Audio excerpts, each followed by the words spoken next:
Estimado Padre Antônio Barbosa, reitor do nosso seminário propedêutico Nossa Senhora da Abadia, amados seminaristas maiores e seminaristas propedêuticos que entram no seminário no dia de hoje,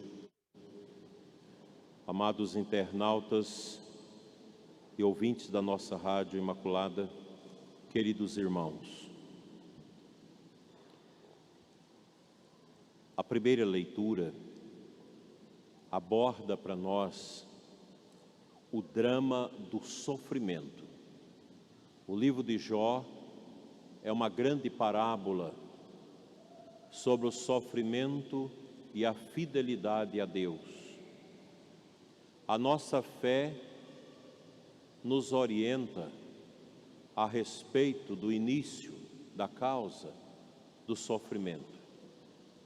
O sofrimento humano deve-se à opção de Adão e Eva pela desobediência.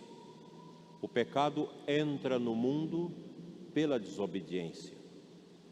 O pecado traz a morte e trouxe o sofrimento. A vida sobre a terra é difícil, é penosa. O próprio Eclesiastes diz que tudo é muito sofrido debaixo da terra. E além do sofrimento, o ser humano carrega e ostenta em si a vaidade. Vaidade das vaidades, tudo é vaidade, diz o Eclesiastes. A luta do homem sobre a terra é tremenda. O sofrimento é a companhia praticamente de todos nós. Dificilmente nós vamos encontrar uma pessoa que diz eu nunca sofri, porque o sofrimento tem já seu início no nascimento e toda a nossa vida é marcada por ele. O sofrimento, ele traz um grande aborrecimento à nossa vida. E como nós já falamos aqui inúmeras vezes, há duas maneiras de sofrer: sofrimento pagão e sofrimento cristão. O pagão sofre diferentemente do cristão, porque o pagão não tem vislumbrado na sua vida a consciência clara da vida eterna. E geralmente os pagãos, eles são ávidos pelo prazer, por desfrutar o prazer que o corpo oferece através dos sentidos. E quando o sofrimento ceifa a possibilidade dos prazeres, vem o sofrimento, vem a agonia, a tristeza, o desalento. Enquanto que os cristãos têm uma maneira diferente de encarar o sofrimento. Primeiro, o cristão aprende a ser solidário, amoroso com quem sofre, não tendo esse sentimento medíocre, frágil, que é o sentimento de dó. Nós não podemos ter dó dos que sofrem, mas devemos ter solidariedade, caridade para com aqueles que padecem. Isso é o cristianismo. O cristão sofre compreendendo que o sofrimento não é da vontade de Deus, mas teve a sua origem no pecado. E aqui entra a beleza da vinda de nosso Senhor ao mundo. Cristo veio destruir a morte, veio restaurar a humanidade ferida e perdida pelo pecado, pois o pecado subtraiu a nossa semelhança a Deus. A imagem nós não perdemos, mas a semelhança sim. A semelhança é a santidade. O pecado original destronou a semelhança da pessoa humana para com Deus. Isso é uma grande dor. E todo o Antigo Testamento vislumbra para nós um movimento do Pai Eterno para resgatar a humanidade do pecado. Ah, mas Deus não poderia ter feito a humanidade perfeita, sem nenhuma possibilidade do pecado e a desobediência? Não. Se Deus nos criasse perfeitos, Ele anularia a liberdade. A liberdade é o dom mais precioso que nós temos. Eu lembro ainda como adolescente, assisti um pouco de longe o final de um júri na minha cidade. Aquele ambiente muito precário. E eu lembro que o juiz, ao proferir a sentença a um homem que havia matado a sua esposa, disse para ele: hoje você perdeu o dom mais importante da pessoa neste mundo, a liberdade. Você foi sentenciado a tantos anos de cadeia. Tantos anos, tantos meses, tantos dias. É interessante a contagem que a justiça faz da sentença. Se Deus tivesse nos criado sem a liberdade, Ele entraria em contradição com o seu ser, porque Deus, Ele possui um movimento sempre para fora. É um movimento de entrega, é um movimento salvífico, movimento de amor. Deus é assim. Nós egoístas é o contrário, a gente quer sempre para a gente, sempre de fora para dentro de nós. Deus não é assim. Deus é transbordamento de amor. Deus nos fez livres. A liberdade é um imperativo fundamental na obra da criação da pessoa humana. E foi o mau uso da liberdade que introduziu o sofrimento no mundo, o pecado. Deus não nos criou para o sofrimento, mas para uma alegria no paraíso que Ele estabeleceu para nós. Mas o pecado estragou tudo. O pecado tirou da órbita o verdadeiro amor de Deus e introduziu o egoísmo humano. E o egoísmo estraga tudo. Mas mesmo assim, Deus não nega a si mesmo, quando no seu amor Ele começa a derramar uma bondade que vai preparar a vinda do Messias. A teologia chama isso de economia salvífica. Desde Noé, depois os patriarcas, os reis, os profetas, Deus foi derramando a conta-gotas o seu amor. Até porque Deus não pode revelar-se tudo de uma vez. Nós não temos condições de absolver de uma vez a revelação divina. E Deus foi fazendo paulatinamente, aos poucos, até chegar o grande evento, o evento Jesus Cristo, Deus Salvador. Hoje nós escutamos melhor o Evangelho de Marcos, que vamos ler durante este ano litúrgico, e ainda estamos no primeiro capítulo. Jesus em ação. Ele chega à casa de Pedro. A sogra de Pedro está doente. Alguém me perguntava, mas por que não estava lá a esposa de Pedro? São Jerônimo diz que tudo indica que Pedro era viúvo. Porque geralmente, na cultura do primeiro século do judaísmo, é a mulher, a dona de casa, que recebe as pessoas que chegam, que cuidam delas, que oferece-lhes o lanche, a comida, mas na casa ali não tinha ninguém para recebê-los.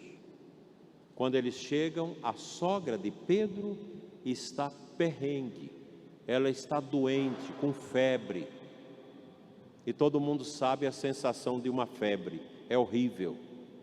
Você escorna, você deita, não aguenta, o corpo parece que passa por um estado de morrência, e você prostra, e Jesus chega ali no quarto da sogra de Pedro. De certa forma, ele se emborca, ele se enverga sobre aquela enferma, pega-a pela mão e a levanta curada. Jesus cura a sogra de Pedro, que imediatamente passa a servi-los. Esta ação de Jesus representa para nós os grandes feitos de Deus. Deus vem em nosso auxílio. E o salmo que nós cantamos, o seu refrão, muito bonito: louvai a Deus porque Ele é bom e conforta os corações. Jó soube carregar o sofrimento na obediência a Deus, na fidelidade a Deus. Não renunciou a Deus. O diabo dizia para ele: mas renuncia. As pessoas falavam: mas quem é esse Deus?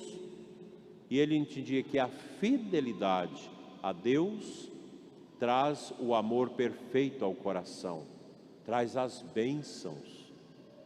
Nós somos chamados a deixar Jesus tocar em nós, nos libertar sobremaneira da chaga do pecado, que é a causa de todas as ruínas neste mundo.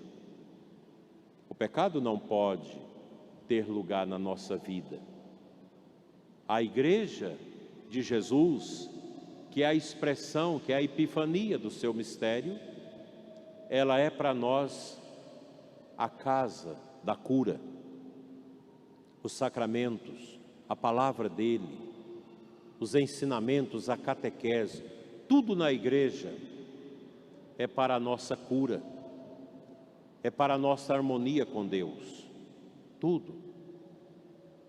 A igreja, ela é o dom de Cristo vivo para nós, que nós precisamos amar com todo o nosso coração. E a igreja, ela se assenta sobre esse fundamento da palavra, o fundamento da tradição e o fundamento do seu magistério autêntico. Fora disso, é rebuliço, é perca de tempo.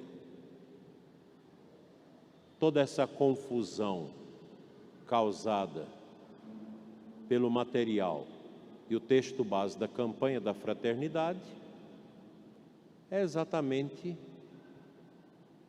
porque não estão ali contemplados a fidelidade à fé da igreja. Por isso a confusão. Quando nós saímos desta comunhão com a verdade, nós projetamos a nós mesmos, nossas ideologias, nossos pensamentos quiméricos, pobres. Na igreja não tem lugar para que as pessoas projetem elas mesmas. Na igreja, quem deve aparecer é o senhorio de nosso Senhor Jesus Cristo.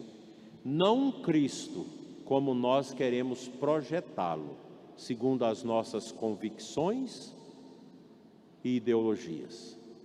Cristo é o Cristo da palavra, é o Cristo do Evangelho, é o Cristo anunciado pelos profetas. E esse é o caminho nosso, é o caminho da igreja. Fora desse caminho, as coisas vão se eclipsar.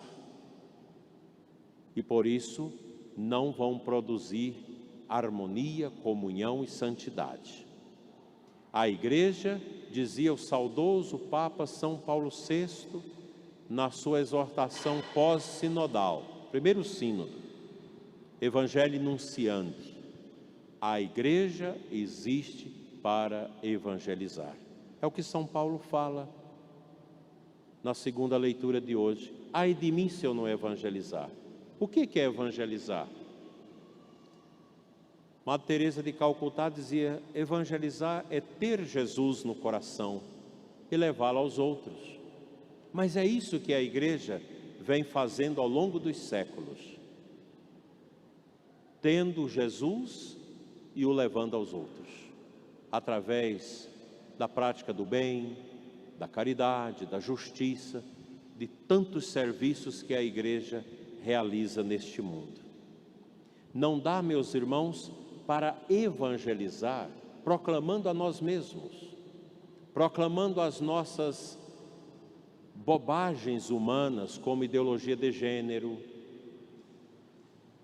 como aborto, desconstrução da família, a privação das pessoas da liberdade.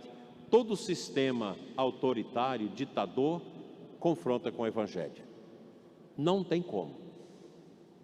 Todo projeto de poder que quer subjugar a liberdade das pessoas, que quer subjugar a consciência das pessoas, confronta-se com o Evangelho. Não dá, não tem como, porque o Evangelho de Jesus é o Evangelho para a liberdade. Quem conhece Cristo conhece a verdade, e quem conhece a verdade conhece a liberdade, porque a liberdade de Cristo é para nos fazer livres, num caminho de responsabilidade. Ai de mim se eu não evangelizar. É o trabalho de todos nós. Hoje nós tivemos a dinâmica do dízimo. O dízimo é uma expressão profunda da evangelização. O dízimo é fundamental para que haja a evangelização. A nossa diocese agradece e rende graças a Deus, porque nós passamos por este ano de 2020 tão difícil. E os nossos dizimistas, os nossos ofertantes, não deixaram de cumprir com as suas responsabilidades. Pelo contrário, nós aumentamos os dizimistas. E a nossa igreja pôde sobreviver. Terminamos até de pagar dívidas. No início deste ano, me comunicava o padre João Manuel, nosso ecônomo, porque houve uma devolução mais consciente do dízimo. Que coisa bonita! A gente só tem a agradecer aos dizimistas, a pastoral do dízimo. O dízimo, gente, quando ele é devolvido na unção do amor, na obediência filial, da gratidão a Deus, ele promove o bem-estar na vida do dizimista, da sua família e na igreja. A evangelização, ela precisa vir desse gesto tão abençoado do dízimo. Se a igreja fosse uma empresa que recebesse dinheiro de outras fontes, somente disso para evangelizar, não funcionaria. O dízimo e as ofertas são expressões vivas dos corações que amam a Cristo e que amam a evangelização. O dízimo de vocês ajuda a manter as paróquias e também a formação do seminário. E a gente agradece, sobretudo o movimento Serra, que tem ajudado muito os nossos seminários. E neste ano nós vamos implantar, retomando aquilo que Dom Vítor também fez no passado, que é a obra das vocações sacerdotais, que ficou morta no passado. Nós vamos retomar, em que as pessoas vão ter 3 dimensões na sua vida para ajudar a formação dos padres: oração pelas vocações, promoção das vocações e a manutenção dos nossos seminários. Nós precisamos de padres abençoados, e aqui eu me dirijo aos nossos seminaristas. A diocese A igreja não precisa de padres pelo meio do caminho. A igreja não precisa de padres com projetos pessoais, de padres que querem fazer a sua vontade e não a vontade de Deus. A igreja precisa de padres santos, padres configurados a nosso Senhor, padres pobres, padres castos, padres obedientes. E a todos vocês impõe-se a responsabilidade de rezar pelas vocações, de promover as vocações, de manter as vocações dos nossos seminários, de rezar também pela santificação do clero, porque os padres sem oração do povo não vinga, porque o peso da ação do demônio sobre a igreja, sobremaneira nestes tempos, em cima dos bispos, em cima dos sacerdotes, dos religiosos, dos seminaristas e das famílias, é uma coisa avassaladora. Os sacerdotes precisam rezar e zelar das famílias, e as famílias, em contrapartida, rezar pela santidade dos sacerdotes e a perseverança dos seminaristas. Que a Imaculada Conceição, que nos ajudou a atravessar esses tempos difíceis já percorridos, interceda por esse abreviamento da peste, e que os nossos seminaristas, maiores e propedeutas, possam perseverar com amor. Vocês são chamados a serem homens que vão agradar a Deus. Não seja um seminarista medíocre, mas um seminarista profundo de oração e de obediência, porque vocês representam o futuro da igreja. E esta confusão ideológica de tantas disseminações de divisão na igreja só podem ser contornadas com o poder da oração do povo de Deus e com a presença de padres santos na igreja, padres do sacrário, padres do confessionário e padres do Santo Rosário. Que a Virgem interceda por nós.